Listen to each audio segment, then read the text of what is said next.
So I'd like to introduce you to Simon.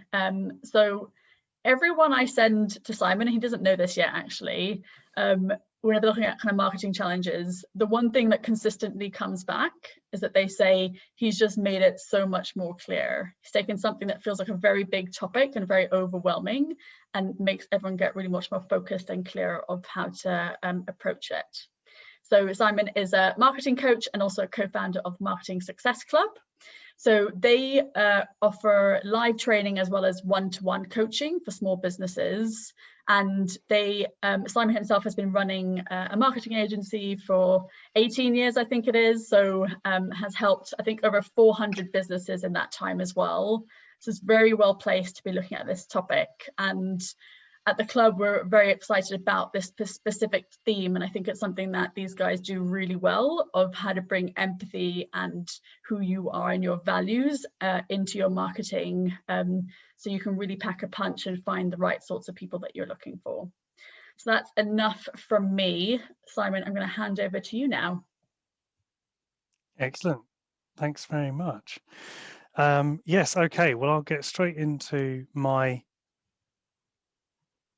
slides here. Excellent. Has everybody got those slides okay?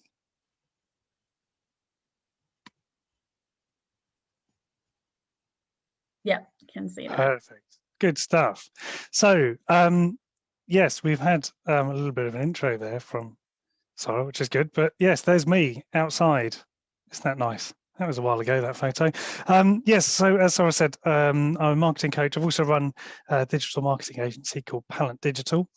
There's the exact same fact, so Sarah must have got it off my website because that's where I keep that fact of how many businesses I've worked with over the years.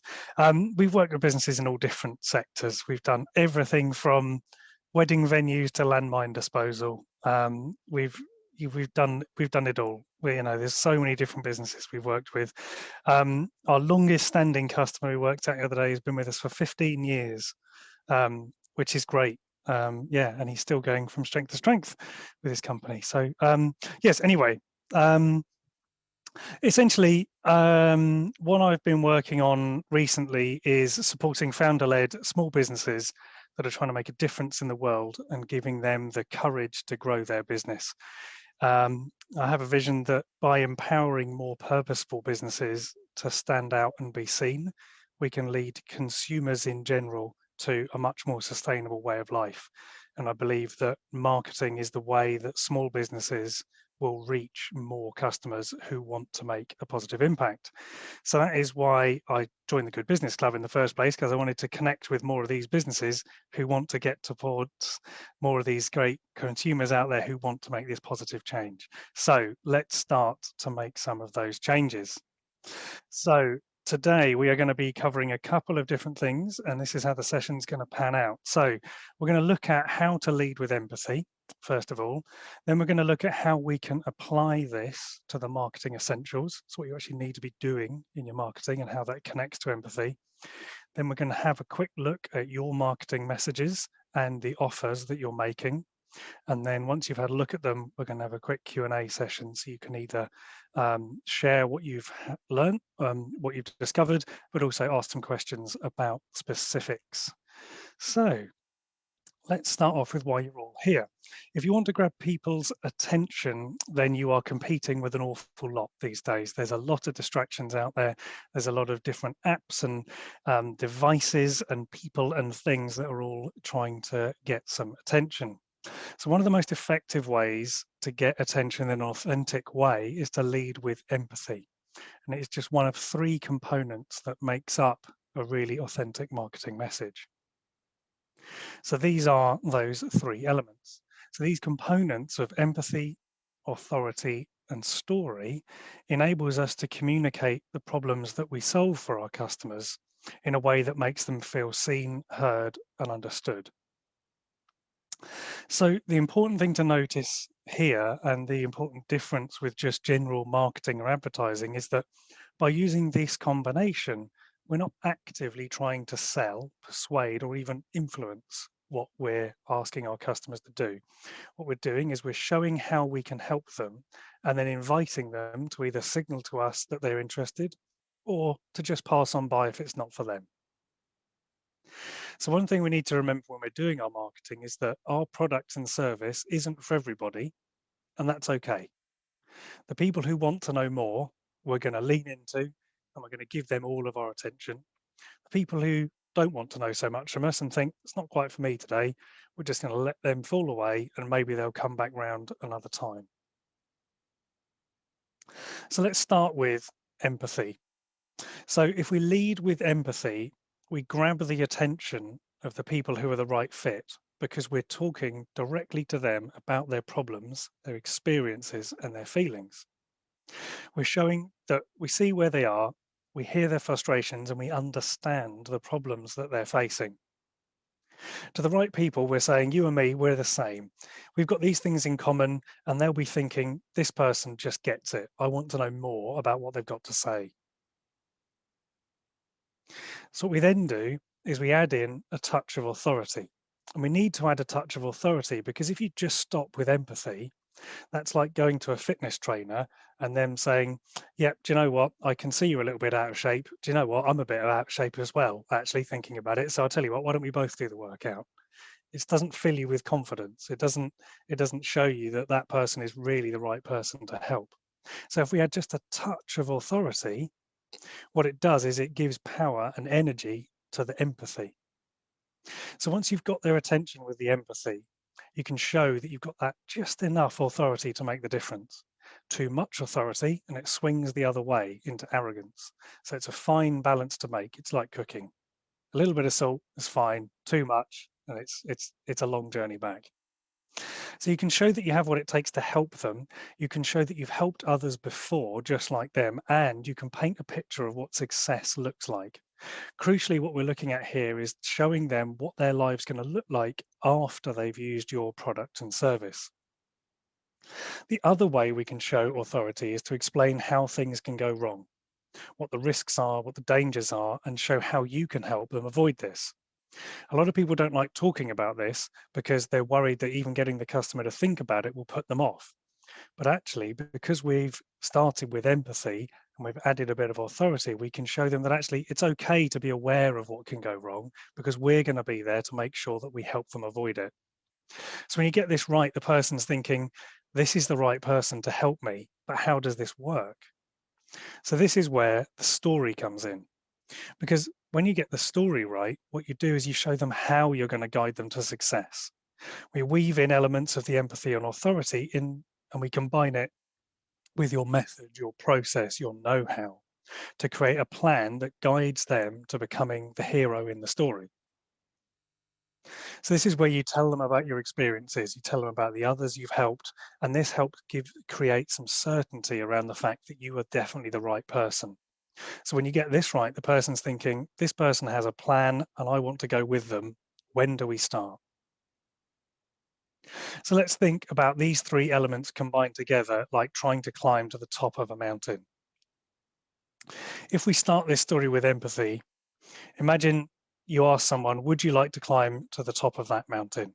You say, I used to stand where you are now, and I looked at the top of that mountain, and I thought, I wonder what the view is like from the top. Because we've started here with that person stood next to them, we've started with an empathy position. We're showing that we think as they think, we want the same thing. So now we need to add some authority, otherwise we're just two people looking at the top. So then you might say, I trained for years and I was actually the first person to successfully climb this mountain. It took a lot of attempts and actually I failed quite a few times. But what this showed me was the safe path to get to the top. And now I've got to the top, I take 50 people a year to the top. And here's a photo of me at the top for the first time. So what you've done is you've shown them you've been there, you've been at the top, you've had the struggle and you can help them avoid that struggle. And then you say, so now I've got that path to the top. I've got the best views of the top. I can avoid all of the pitfalls along the way. I am taking a small group next week. Would you like to come with me? We've now given them an opportunity to join us, to invest in that story and to become the person at the top of the mountain. So if you want to get people to follow you, you need to be the hero. They need to be the hero and you need to be the guide, because nobody wants to go to the top of the mountain with someone who's going to claim all the glory at the top. That's where they want to be. So this is a photo of me on top of a mountain. So this was taken by the guide who took me to the top of the mountain. Now, I didn't go to the top of this mountain with this guy because I thought he was going to run around and jump around and go, yeah, I'm on top of the mountain, look at me. He let me do that. And then when I got to the top, he's like, hey, Simon, do you want a photo of this? Otherwise, so you can remember it. So no one wants to be going with the hero. People want to be the hero, so you need to be the guide. And empathy, authority, and story position you in just that place. So to lead with empathy, you need to show that you understand, make them feel seen, heard, and understood. You need to add some authority, show them what success looks like and how you can help them avoid the failure. And then with your story, you show them how you've helped others and how you help and how you plan to help them get to the top. So now what we're going to do is look at how we apply this to the marketing process. So the marketing process is essentially what we've distilled out of working in marketing for many, many, many years. And essentially, these are the 5 stages that you need to put in place in order to get your marketing to work. So let's have a quick look at each stage, and then we can see where the empathy, authority, story fits into these 5 stages. So the first stage is the customer. So we start by identifying who our ideal customer is, who we actually want to attract, who do we actually want to work with. If you're going to bother doing any marketing, you want to do marketing to people you actually want to work with. There's no point doing marketing to just any old customer, otherwise it's going to be not much fun running your business. So the joy of running your own marketing is that you get to choose who you attract.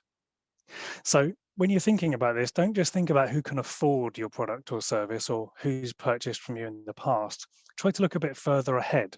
Who would you really like to work with? An image I used in the session I did this morning was, imagine you're going into 2023, January 2023, you're going in, you got your first meeting of the year, it's your biggest client yet. Who is it? What do they look like? That is the kind of aspiration we want. That far ahead is just far enough away to be aspirational. So who is it that you'd love to be working with down the line?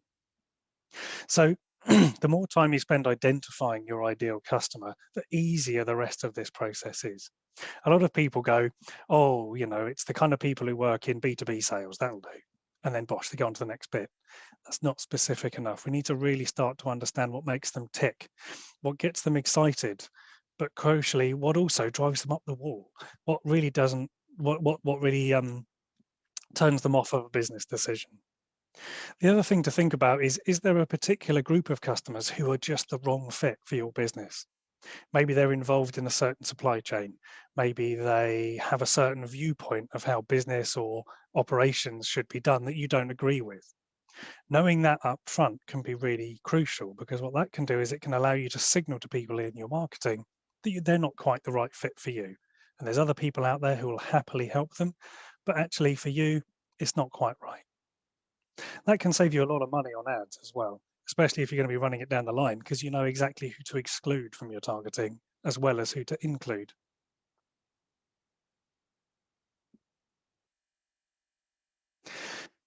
Next up, it's the story. So the story is unique to you and it's the most powerful marketing tool you have. Lots of other people out there probably do and sell the same thing that you do, but nobody has your story.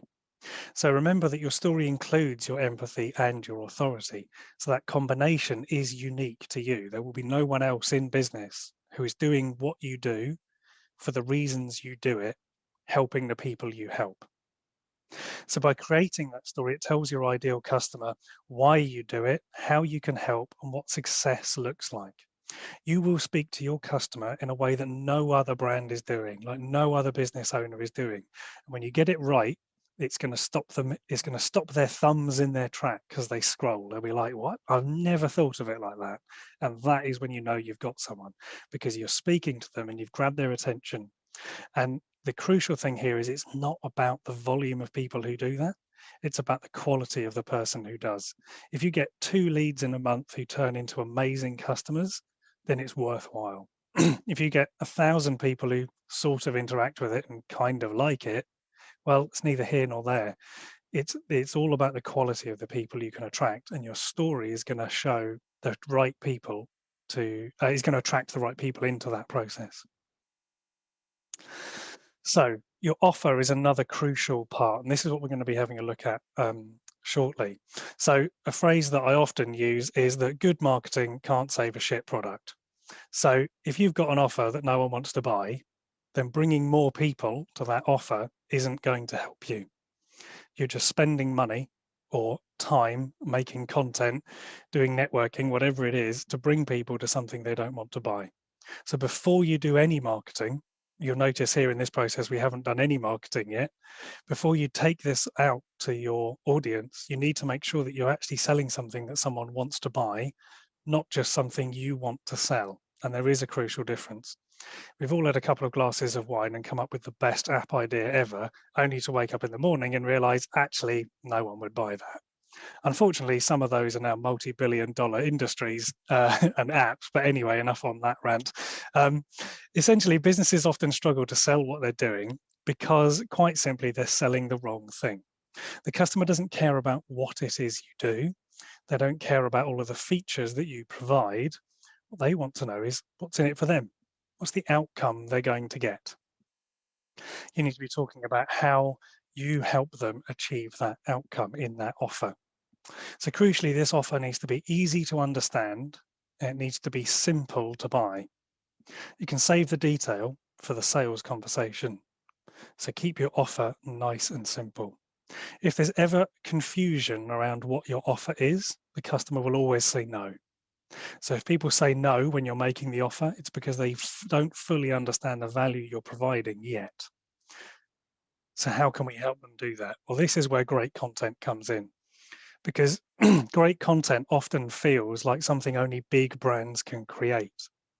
But if you look back at these last 3 phases we've created and our mixture of empathy, authority, and story, you've got more than even the biggest brands on the planet have got put together, because you've got empathy, authority, and story.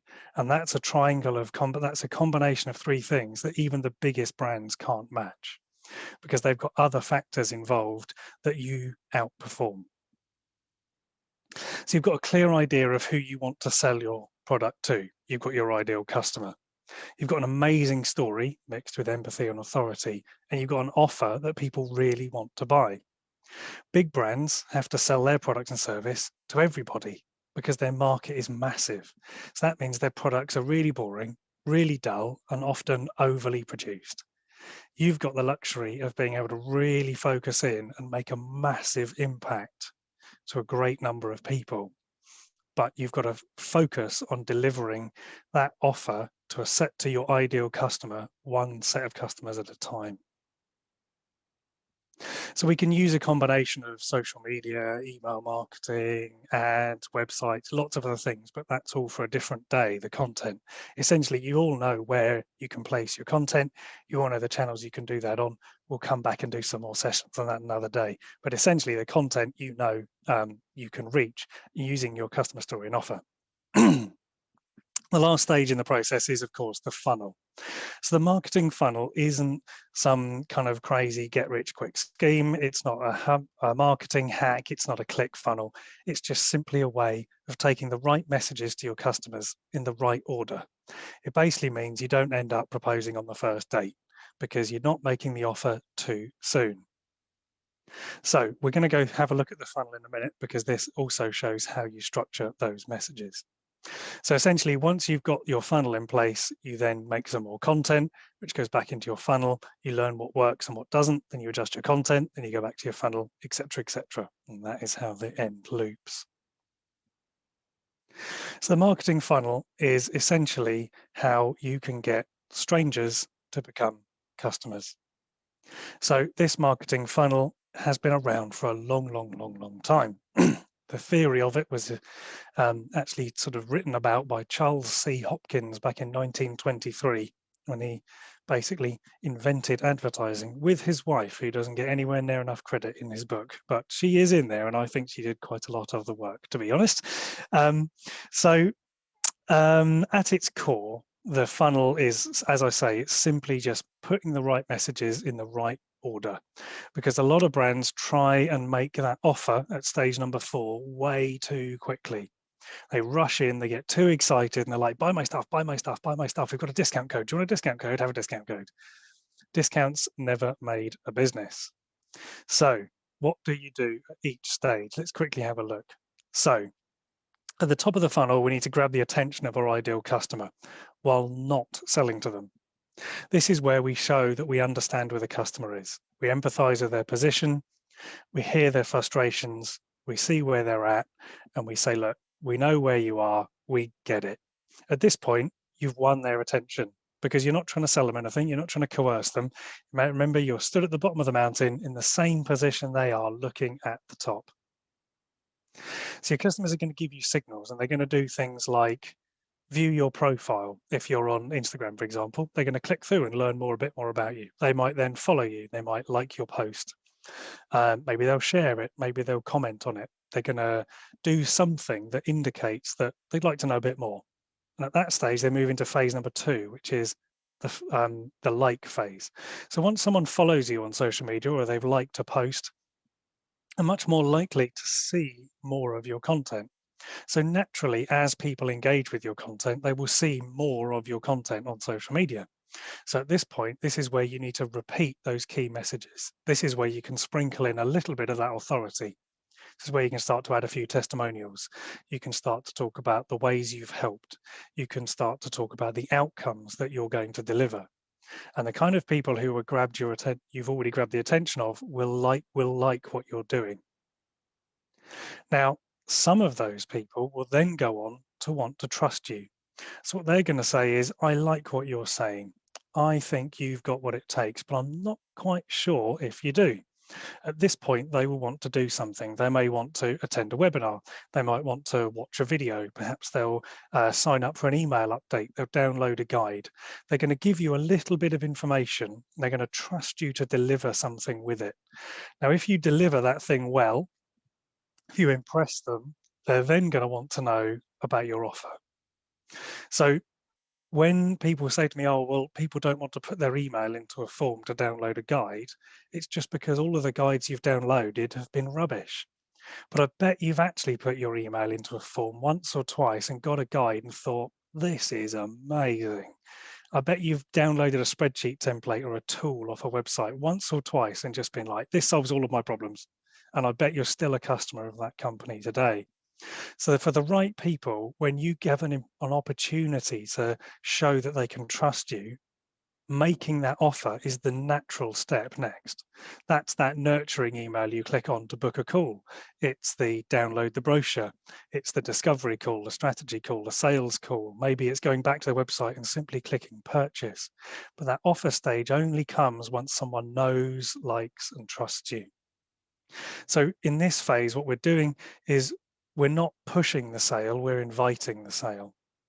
And that's where empathy leading all of the way through that helps, because we're inviting people to come with us on a journey. We're not saying we're already at the solution and we're going to wave and shout at you from the top. So once you've got some customers and you're at number 5, this is where the secret bit of the marketing works, because what you now do is you go back to all of those customers who've gone with you on that journey and you ask them to tell you all about it. You get some great testimonials from them.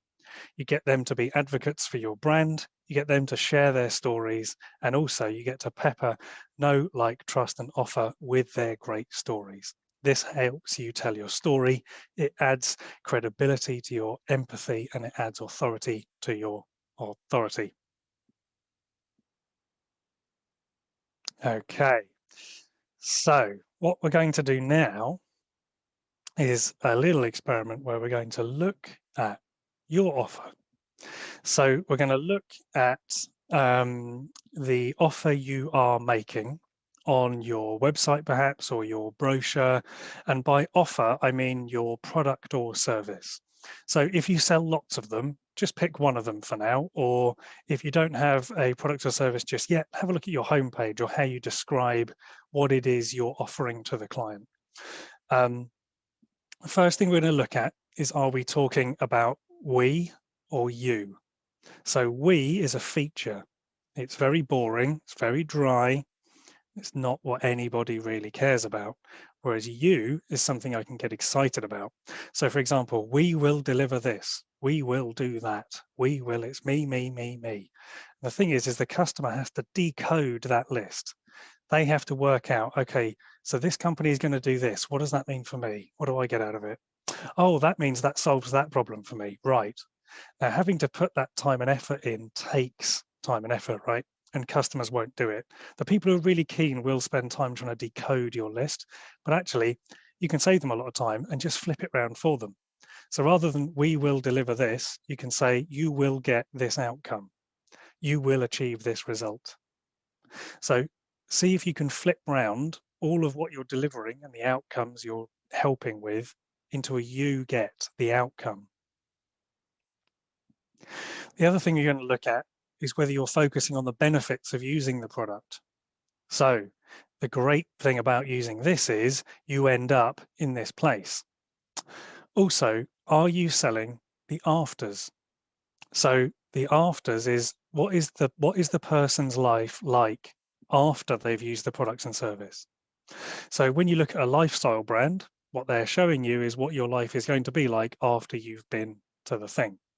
So if you think about this as airlines are a good example of the after. The airline sells you the destination, they don't sell you the seat, because the seat is what you have to do to get to the destination. So airlines, when they're doing their marketing, use all of these amazing destinations because that is why you want to get on the plane. So with the empathy, remember, the person wants to get to the destination. They don't want to know about the seat, they want to know about the destination. So you need to talk to them about what they want to know about, which is the outcomes.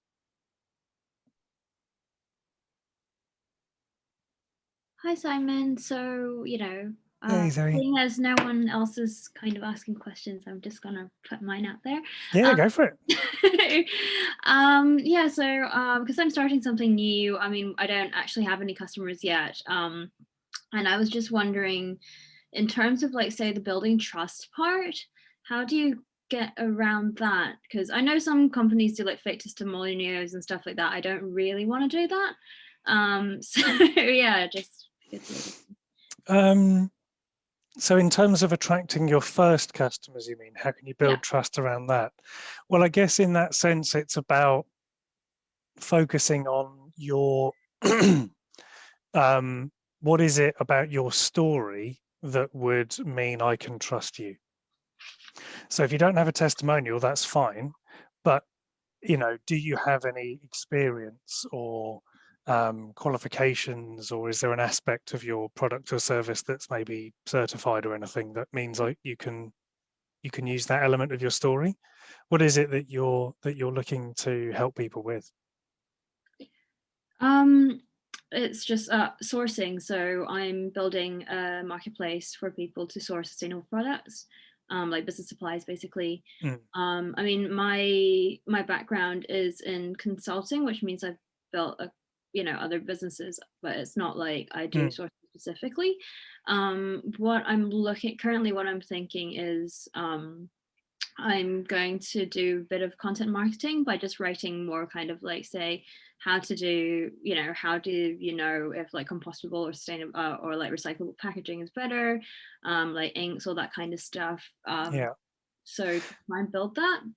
So But you're using your knowledge there combined with your sort of past experience, but also your research that you've done. So you're saving people a lot of time, and you're also going to connect them to other suppliers. Is that correct?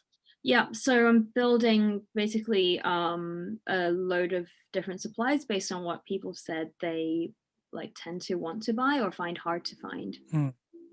So I would work with a few people, try and reach out to a few people and make those connections and essentially I would say negotiate a few deals if you can. Sort of get really involved in a couple of conversations and say, hey, company A, I'm going to connect you with company B. Essentially, I really need to understand a bit more about how this is going to work. So would you mind if I kind of call you back in a week and see how you've got on with the negotiation or with this?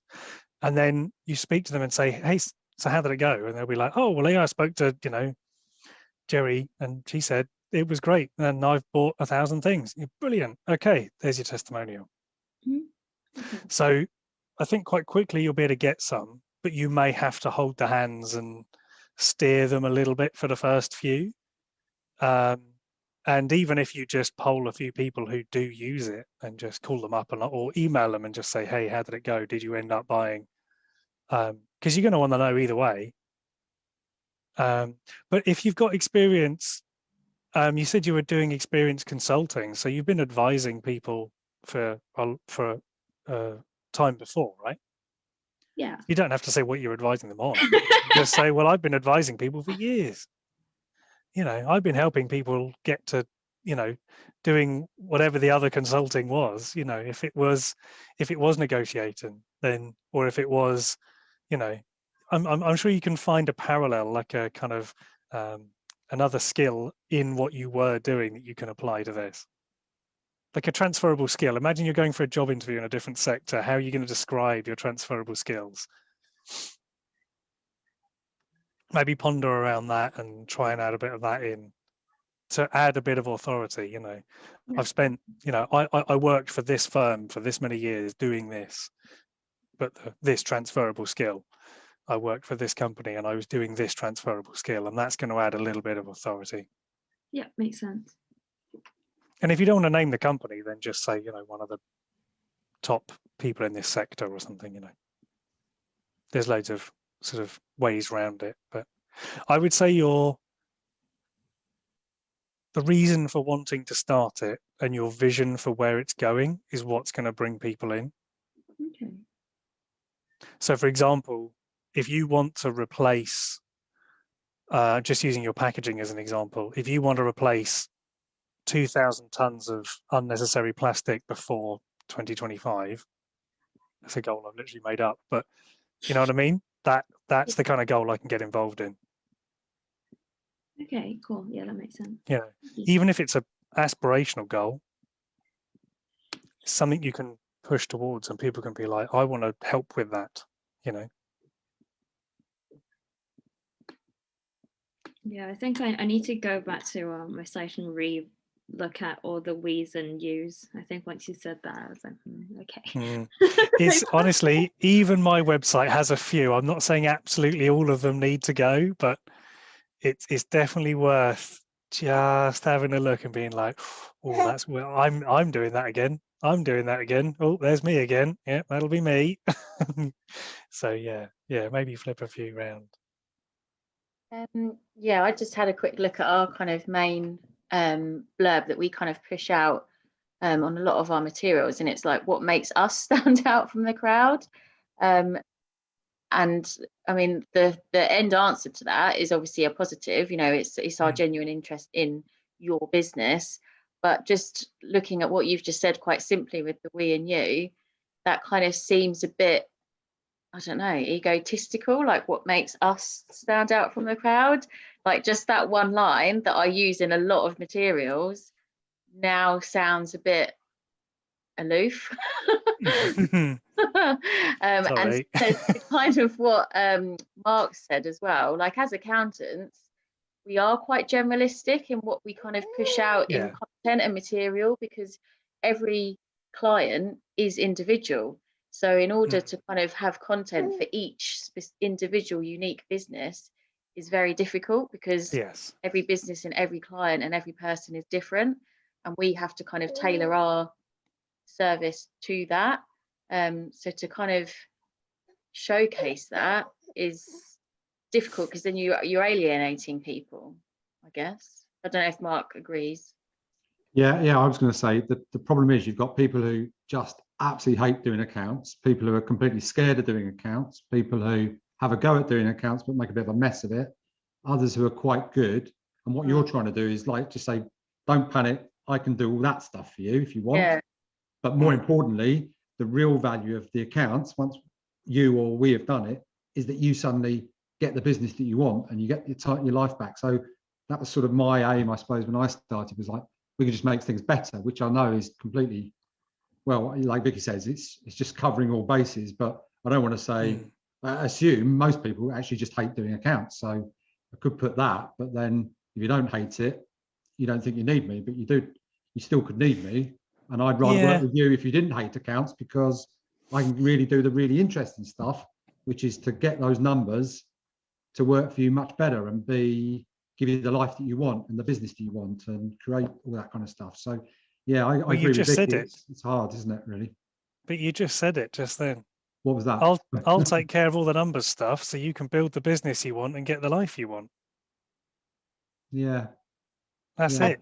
I think that is it, essentially. That's the outcome. Yeah, we take the pain away from that, so the business can get on with being the business it wants to be and the goals it wants to achieve. Yeah. Yeah. My old business coach used to say, he's like, "Are you an accountant?" No. Then what are you looking for your accounts for? It's like, someone else does that. You pay someone else who's an expert in accounting to do the accounting bit so that you can work out how you're going to maintain stuff like cash flow, sales pipelines. That's where your time needs to be. The accounts is taken care of because that's a sort of just what I mean. It's like you can help. Maybe you focus on help rebalancing business time. You know, maybe that's a different. Maybe that's a bit more in sort of Victoria's area than Mark's. I think Mark is.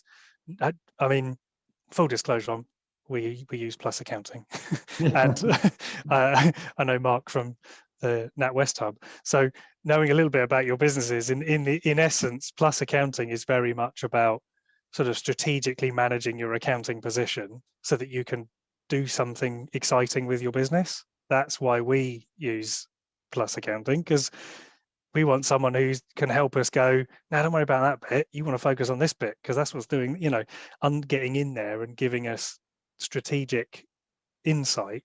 Whereas I think at the level Mark is operating with the businesses he's working with, it is about helping that lifestyle come out of numbers. It's the life and the business you want is in your accounts. You just can't see it because you're not trained to see it.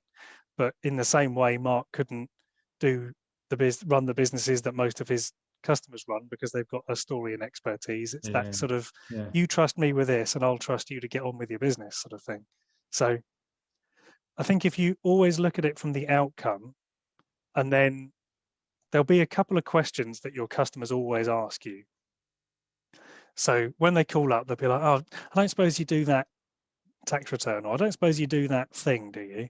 And you'll be like, "Yes, I do that." Every single customer will be asking that. And then you're like, right, that is how I need to position it. I am the person, or we are the company who can do this. And then you're like, right. And these sort of lead-ins, these statements, they don't have to be set in stone, obviously, unless you're actually having it printed as a sign outside the business. It's not actually going to be there forever. On a website, you can change this all the time. With email footers, you can change it with email marketing. Basically, with campaigns is a really good way to do it. You can just start to put out, you know, if you're here, we can help you get there. Or if you want to go there, we can help you with that. You know, and you'll see which of those sorts of statements get more engagement, get more likes, get more reactions, comments, shares, and that is your customers telling you that that's what they like. You get it. That's the problem. And then, of course, you can then use that knowledge to then go, right, okay, on the website, we're going to start focusing more on this area because this seems to be where our customers are resonating.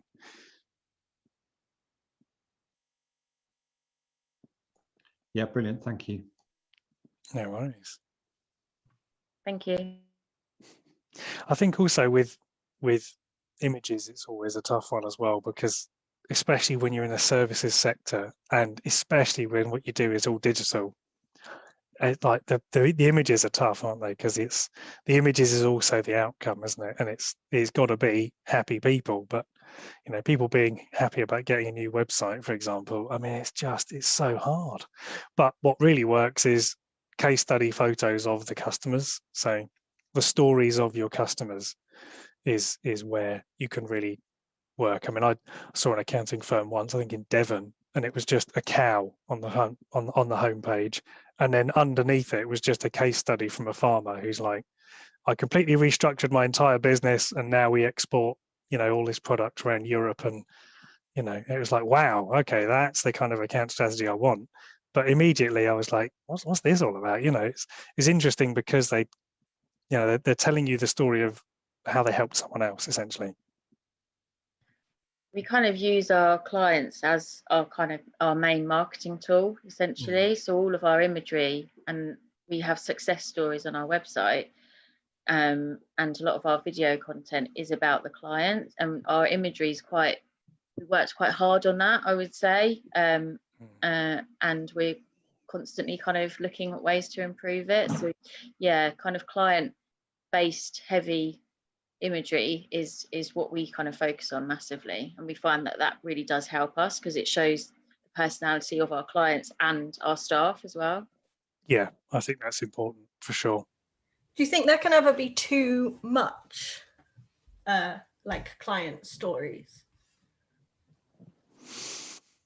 I suppose if you didn't actually explain what you were doing for them, then probably yes.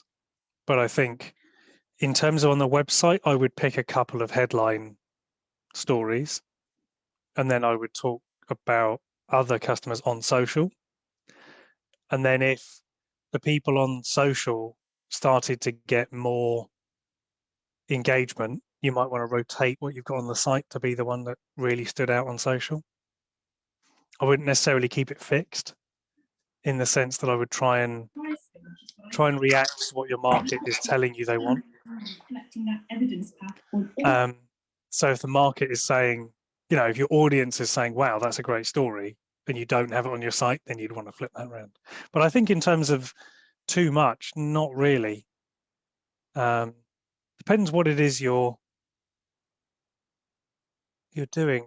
I'm trying to think of an example where it would be too much. So I'm a crowdfunding consultant, and we mostly just talk about the successful campaigns of our crowdfunding clients across all the industries.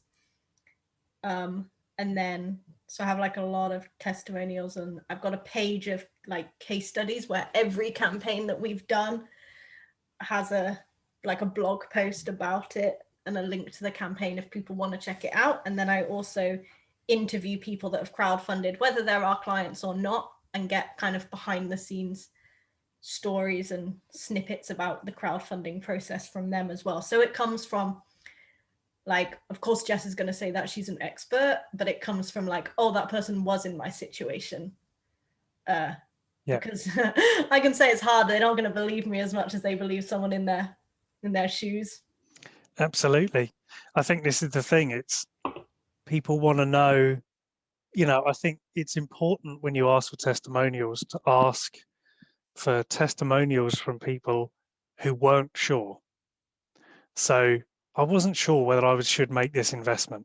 And actually, I'm really glad I did. And here's the reason why. So always, or make sure you include some of that bit of the message. You know, when I first looked at this, I thought it was really expensive. It's a great start to a testimonial. Every single customer who goes to the site will read that testimonial, because you might be thinking, I thought that was expensive. And then they'd be like, but actually I broke it down and we did this and we did that and I've made this and you have 3 or 4 of those and people very, very quickly stop seeing it as expensive. You could then, you know, do 100 blogs about why what you do isn't expensive and no one would even believe a word of it. But 2 or 3 testimonials from people who were like, I didn't think this was very complicated.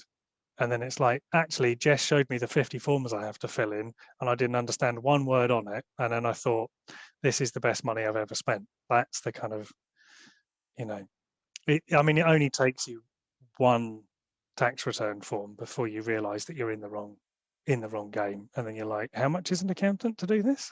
But it's the same with mortgage applications and all this, everything that needs technical knowledge and needs understanding, and you very quickly someone who's been there and done it and tried it themselves is the best person to say. And then from an empathy point of view, you can then say, we know our customers, or I know that you're in this position. I know that a lot of people feel like this when they start out. I hear from my customers a lot that they say, I was here, you know, or I'm here now, I'm feeling this, I'm overwhelmed, I'm struggling, I'm confused. Yeah. I know some people open a letter they weren't expecting from the tax man and they just don't know what to do. You know, whatever it is, there's loads of ways you can start that. I know what that feeling is right now. And then that's your way in. Did anybody else have any light bulb moments where they looked at their offers and thought, oh, that's something I could look at? Or did someone look at it and go, yeah, I'm nailing this? Yeah, I think definitely for me, looking at my the new course I just launched, the roadmap, and looking at how I can bring the empathy piece a bit more. I was actually thinking about doing something I realized I haven't really touched upon understanding where people are, and have focused too much on kind of the course itself and also where I want to get them. And actually, I think that piece, the beginning of going, I get that this is where you are, and connect with what probably is going on, to kind of help with that. I'm going to test that out a little bit and see how that goes. Yeah, I think that is important. And if you're looking at it from a website point of view, even just a sentence, 2 or 3 bullet points is enough. And what you need to do when you describe that is not in the same sentence relieve the pain. You need to say, I understand it can be really overwhelming when you're looking at your marketing. You've watched loads of videos, you've read loads of blogs, you've just had a massive to-do list and you're out of ideas. That's the first paragraph on my website. And it's like, yeah. But there's not, but don't worry, we've got a list, but don't worry. And then the next paragraph is, we're able to do something about that. You know, you don't have to do this anymore. There's a way out. And if you, it gives people time to associate with the struggle, to really feel like you get it. Because if you immediately vaccinate the pain every time you introduce it, it loses its energy. So give them a little bit just to really show that you get it, and then very quickly, you know, go, but don't worry, it's okay, we've got this, you know. Because the one thing people do, so they sort of flip-flop down the page. So whenever you see conflict, you want resolution. So if you read conflict, you will scroll for resolution, definitely. And then you get to resolution, you're then like, yeah, but now what? And then if there's a bit more conflict, you're like, and you'll just keep going. And that's how you can get people to keep going through what you're doing, is to flip-flop them from, we know you're here, you're going to get here, we know you're here. And you can build up where you take them throughout the page until by the end of it, they're just like, get on the phone. I just need to talk to this person. They get it. That's cool. I love the flip-flopping image of Yeah. a fish just flopping down a screen. Yeah, I guess that's it, isn't it? Yeah, and the river just gets wider and wider and wider until they finally get to the end. So yeah. But I think at the end, that call to action should be something that is active in language as well. This is something else I've been talking about recently, is using a real active language call to action. Like, learn more isn't great. It's kind of like, you know, get the guide, or make, you know, book now, call now, contact. It's got to be active in that sort of do this thing, because it reassures people, you know, you've got some energy, it's going to happen. If it's vague or if it's inviting, it yes, it might feel a bit more comfortable, but actually, especially if you're helping someone who is feeling overwhelmed, who does need some help, then actually sometimes the word help isn't what they want. They want someone who's definitely going to fix it. You know, they so maybe ease back a little bit from some of the more passive language and make sure you are reassuring them that this is going to work. This will happen. Not this could, you might, will try, isn't going to fix it, is it? You know, we will try to help you with this. It's really, you know, Whereas we will get you to the place you want to be. Let's do this is like, Yeah. yeah, you can get excited about that. Mm.